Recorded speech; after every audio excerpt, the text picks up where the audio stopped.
Praise the lord. ఓయ్, అతను నడుస్తున్నాడు!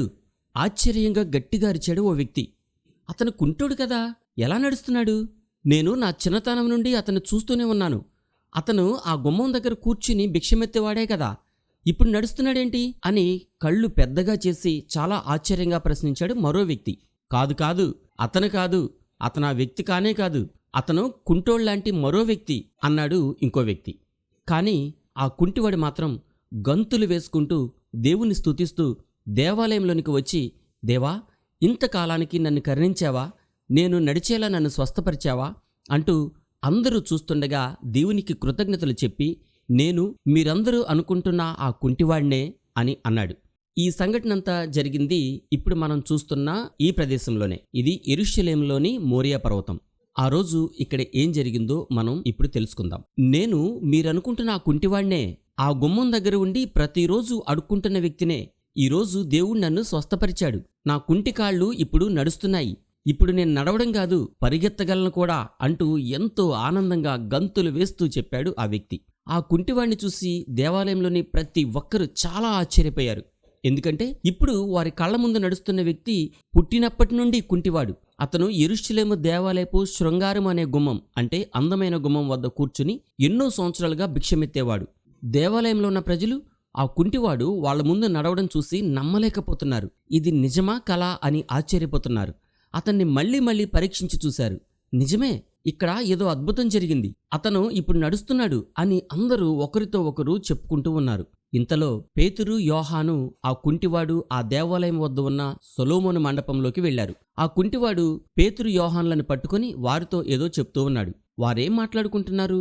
కుంటివాడు వారితో ఏం చెప్తున్నాడు అది తెలుసుకోవాలని దేవాలయంలో ఉన్న ప్రజలందరూ సొలొమోను మండపం వద్దకు పరిగెత్తారు. అతనిని దగ్గరగా చూసి, అవును, ఇతను ఆ కుంటివాడే అని నిర్ధారించారు. వారు ఇంకా ఆశ్చర్యంలోనే ఉన్నారు. పేతురు, యోహాను వీరిద్దరూ నజరేయుడైన యేసు శిష్యులే కదా, వీరికి కూడా అద్భుత శక్తులున్నాయా ఏంటి?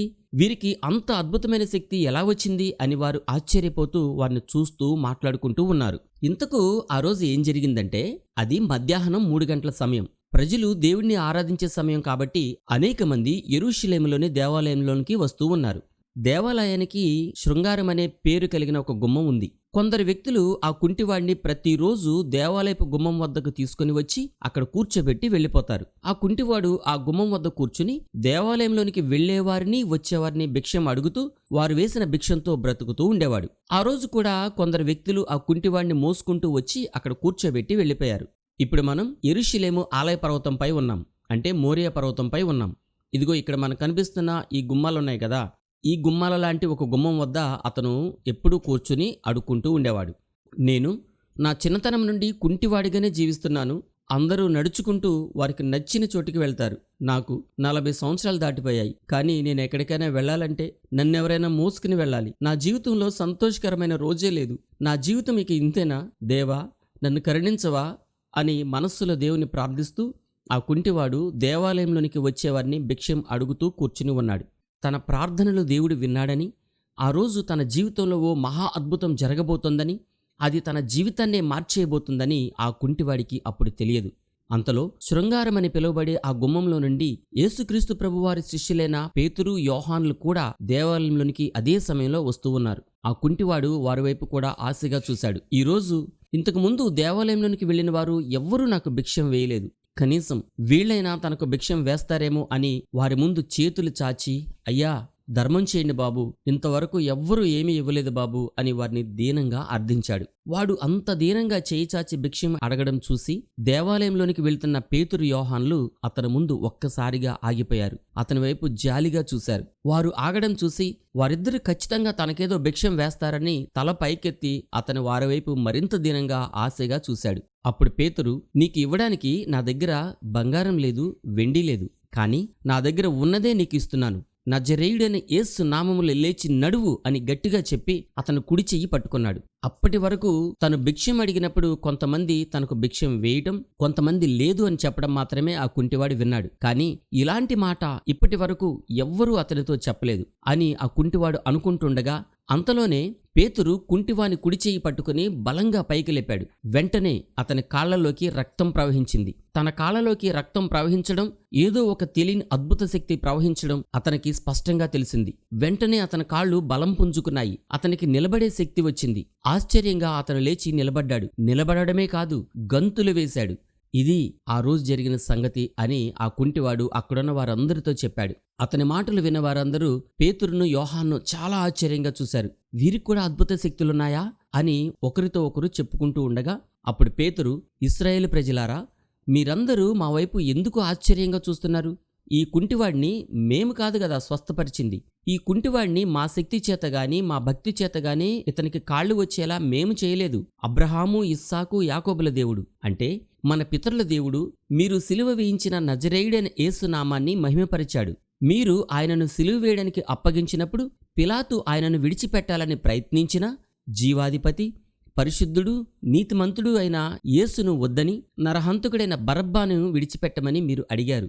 మీరు జీవాధిపతిని చంపారు, కాని దేవుడు అతనిని మృతులలో నుండి లేపాడు. దానికి మేమే సాక్షులం. మీరు ఎంతో కాలంగా చూస్తున్న ఈ కుంటివాణ్ణి స్వస్థపరిచింది మేము కాదు, నజరేయుడైన యేసుక్రీస్తే. ఇది యేసుక్రీస్తు నామం వలన కలిగిన విశ్వాసమే ఆయనే వీడికి పూర్తి స్వస్థత కలగజేశాడు. సహోదరులారా, మీరు మీ అధికారులు తెలియక ఆయనను చంపారని మాకు తెలుసు. మీ పాపాలు క్షమించబడే నిమిత్తం కనీసం ఇప్పుడైనా మీరు మారుమనసు పొందండి. రాబోయే రోజుల్లో దేవుడు నాలాంటి ఒక ప్రవక్తను మీలో నుండి పుట్టిస్తాడు. మీరు ఆయన మాట వినాలి అని ప్రవక్త అయిన మోషే మీతో చెప్పలేదా? సమూయేలు మరియు అనేక మంది ప్రవక్తలు ముందుగా చెప్పింది నజరేయుడైన ఈ యేసుని గురించే. సమూయేలు మరియు అనేక మంది ప్రవక్తలు ముందుగా చెప్పింది నజరేయుడైన ఈ యేసుని గురించే. దేవుడు అబ్రహాముతో, నీ సంతానమందు భూలోకంలోని వంశాలన్నీ ఆశీర్వదించబడతాయి అని ముందుగానే చెప్పాడు కదా. దేవుడు చెప్పింది నజరేయుడైన ఈ యేసుని గురించే అని అక్కడున్న ప్రజలందరికీ పేతురు వివరంగా చెప్పాడు. ఇప్పటి వరకు మనం చెప్పుకుంటున్న ఆ సంఘటన జరిగింది ఇదే ప్రదేశంలో. మనం కూడా అనేక విషయాల గురించి దేవుణ్ణి ప్రతిరోజు ప్రార్థిస్తూ ఉన్నాం. దేవుడు మన జీవితంలో కూడా అద్భుతాలు చేయడానికి ఇష్టపడుతున్నారు. ఆయన చిత్తమైనప్పుడు తప్పకుండా మన జీవితంలో కొన్ని అద్భుతాలు జరుగుతాయి. కాబట్టి దేవుడిని విశ్వాసంతో ప్రార్థిస్తూనే ఉండండి. జనవరి నెలలో ఉన్న హోలీల్యాండ్ 10 రోజుల టూర్కి రాదలుచుకున్నవారు వెంటనే మాకు ఫోన్ చేయండి. ఈ గ్రూప్లో ఇంకా కేవలం 5గురికి మాత్రమే అవకాశం ఉంది. ఈ వీడియో మీకు నచ్చితే కనీసం కొందరికైనా షేర్ చేయండి. మరియు మా కుటుంబం కోసం ప్రార్థిస్తూ ఉండండి. మరో వీడియోతో మళ్ళీ కలుద్దాం. Praise the Lord. మీ బ్రదర్ బెన్హర్ బాబు.